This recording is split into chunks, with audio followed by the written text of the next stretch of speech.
Bradford City begin their 2024-25 FA Cup campaign with a home clash against National League side Aldershot Town. And in today's video, you're going to find out how both teams have got on so far this season, what my starting 11 would be for this match if I was Graham Alexander. If you do go on to enjoy, make sure to like, comment and subscribe, all that sort of good stuff. But my team, Bradford City, we currently sit 7th in the Sky Bet League 2 table. After 14 matches, we've got 6 wins, 4 draws and 4 defeats, scoring 20 goals and conceding 15. That leaves us on a positive 5 goal difference and 22 points. Our last couple of matches then have been a loss, a draw, a win and a win. Them last couple of matches then been a 2-1 defeat at home to Doncaster Rovers. It was a pretty entertaining game, to be fair. Doncaster were very clinical on the counter-attack and unfortunately they just got the better over us on the day, which was a frustrating way for our unbeaten run to come to an end. We also had a 1-1 draw away at Cheltenham Town. A frustrating game. The first half, you would say Cheltenham probably did edge it. We should have had a penalty though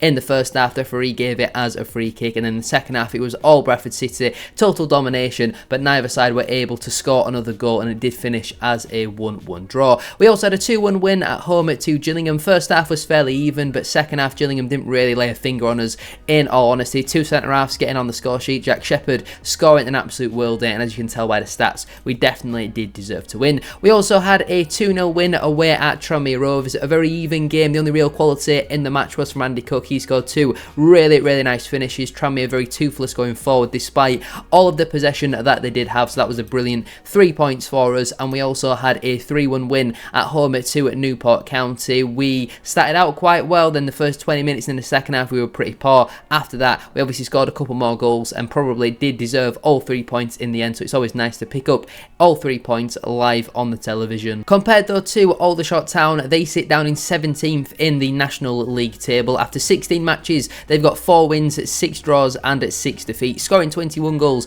and conceding 25, which leaves them on a -4 goal difference and 18 points. Their last couple of matches have been a loss, a draw, a win, a loss and a draw, so not great form at the moment, and that type of form is probably the reason as to why they are 17th. I think 4 teams get relegated in the National League. They are currently 5 points above the drop zone at the moment, and I think it's 7th place, the final spot for the playoffs, where they're currently 7 points off of that as well, so pretty even at this moment in time. Their last couple of matches then have been a 2-0 defeat away at Hartlepool. Emmanuel Diasuevere scoring a brace in that game. Hartlepool are currently sat 15th in the table, so that's probably not the best of results for Aldershot. They also had a 0-0 draw at home to Southend United. Again, Southend just a couple of places above them in the table in 14th, so that's not a particularly amazing result. They did, however, have a 2-1 win at home to Eastleigh in the National League. I can't quite see where Eastleigh are in the table, but they went 1-0 down in that game, managed to turn it around, so that shows a little bit of spirit from Aldershot. They also had a 2-1 win at home to Bath City in the FA Cup 4th qualifying round. They scored a 98th minute winner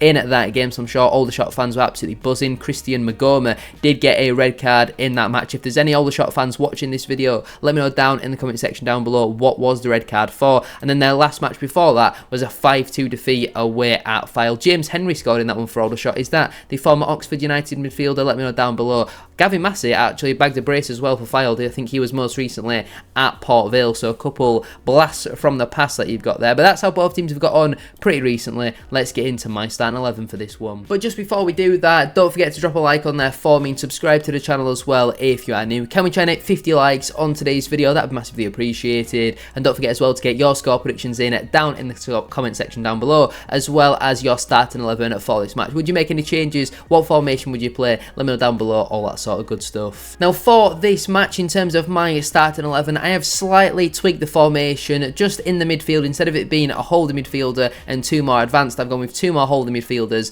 and a proper number 10. Just I think that will allow us to have a bit more creativity and freedom with the players that I have picked. I've gone with a slightly rotated side, but still gone with a few nailed on starters to probably play next week away at Fleetwood. In goal, I've gone with Sam Walker. I don't think this is the type of competition to be rotating your goalkeepers. I know Sam Walker hasn't been amazing the last couple of matches, should 100% save the Doncaster first goal. Really poor goalkeeping, to be fair, from Sam Walker. It's a tame shot straight down the middle, he gets a hand to it and it still goes in. It's really poor goalkeeping. His distribution wasn't amazing either, but when you back backup's Colin Doyle. Sam Walker has to stay in between the sticks. In terms of my back three then, at right centre-back, I've gone with Brad Halliday. We finally got an update on the Aidan Baldwin situation. It turns out he got another injury whilst recovering from his previous injury, so that's why we've not seen him for quite a while. I think Brad Halliday can do a pretty solid job at right wing back. Very good on the ball defensively, pretty sound as well, so I'd like to see him get a start there with Chet Diabate not being amazing in the last couple of matches.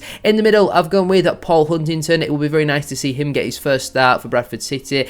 Do I think he'll play in this one? Probably not. I do think Alexander will stick with Neil Byrne and play Huntington on Tuesday, but I'd like to see him play both of them games. I know that he's kind of fitness maybe might not allow him to do so. He can only really play one game a week, but we've not seen much of him so far. I think just the one sub appearance away at Tranmere, so I'd like to see Paul Huntington get an opportunity in this one and see what he's all about. And at left centre back, I've gone with Jack Shepherd. I think I'm right in saying that Shepherd will be banned for the Fleetwood game, obviously next Saturday in the league, with him accumulating 5 yellow cards, so we might as well play him in this one. Probably would be a pretty smart thing to play him on Tuesday night as well. So I'd like to see Jack Shepherd get a start at left centre-back. In terms of my midfield four then, at right wing-back, I've gone with Jay Ben. I think if he's fit and available, I would start him in this game. I know he got a bit of a knock against Doncaster, but he kind of played on for another 5 or 10 minutes, so it can't have been too serious. I'm hoping it was more of a contact injury, a bit of bruising, bit of swelling, something like that, rather than a muscular injury, because when he's been fit and available, Jay Ben does look pretty solid for League 2 level, and obviously playing against the National League side, you would expect him to shine in that one.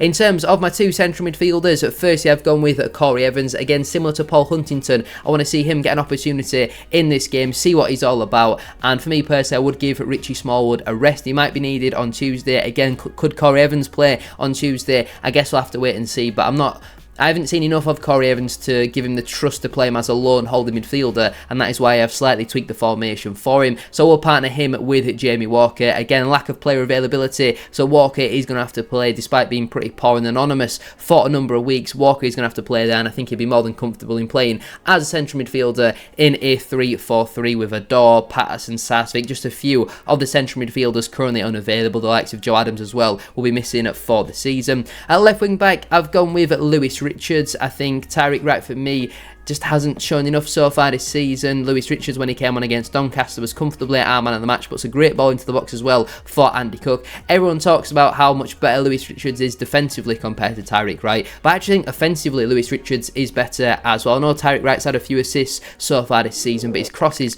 are so inconsistent, and Lewis Richards physically brings a lot more down that left hand side. He's not quite got that explosive pace that Tyreek Wright does have, but Lewis Richards for me would get the start in this game. As my attacking midfielder then, I have gone with Bobby Poynton. I don't think he was amazing against Doncaster. Had some really nice through balls for Tyreek Wright in the first half, but second half I thought gave the ball away a little bit and struggled as a right wing back. So I'd like to see him get the start as a number 10 and give him that free roam. Go link up with Jay Ben on the right hand side, go link up with Lewis Richards on the left hand side, drop in a bit deeper and let Walker go a bit further on, or make the runs beyond the two strikers as well. Give him a freedom role and see what he is all about. Again, with the amount of injuries we've got, Bobby Poynton is the only real player that you can play there if Walker is going to have to play a little bit deeper. So hopefully if Bobby Poynton does get a start, then he can show his true quality once again. And as my two strikers, at first I've gone with Andy Cook. As much as I'd like to rest him for this one, I think give him the rest on Tuesday and play him in this one, because the FA Cup is much more important to me than the AFL Trophy. As we know, we have already qualified for the AFL Trophy, so on Tuesday I'd like to see people like Gabriel Wadsworth get a chance, as the game is pretty meaningless and Rotherham are probably going to come here with a pretty strong side. So Cook for me would start in this one. We need his goal threat, not scored a quote-unquote meaningful goal for a while. Obviously got the goal against Doncaster, but didn't play particularly well in that game. I think he's up to 8 goals now in the league. I think he's at 10 or 11 in all competitions. I think he's scored in every competition so far, so he needs to keep that up and bag a goal in the FA Cup. And partnering him, I have gone with Vidane Oliver. I think for me personally, everyone else has seemed to have got a start and a chance, and I don't think we've seen Cook and Oliver start so far this season. Oliver has scored in the AFL Trophy. Ollie Sanderson seems to have had a bit of falling out with the coaches, so I don't see him coming back in. Callum Kavanagh and Tyler Smith haven't really taken their chances, especially Callum Kavanagh. So I'd like to see Cook and Oliver start. It looked pretty good on off the bench when we tried it against Doncaster and we went to this formation. Obviously we had Callum Kavanagh playing as the number 10, but I think Poynton would certainly do a much better job of that. So with it being the FA Cup, you get 9 substitutions, and we're just going to about be able to fill all 9 slots. On the bench for me will be Colin Doyle, Chet Diabate, Neil Byrne, Tyreek Wright, Richie Smallwood, Gabriel Wadsworth, Callum Kavanagh, Tyler Smith and Ollie Ollie Sanderson. The players currently unavailable are Callum Johnson, Aidan Baldwin. As I mentioned, he had a setback, but he is back out on the grass this week. Kieran Kelly,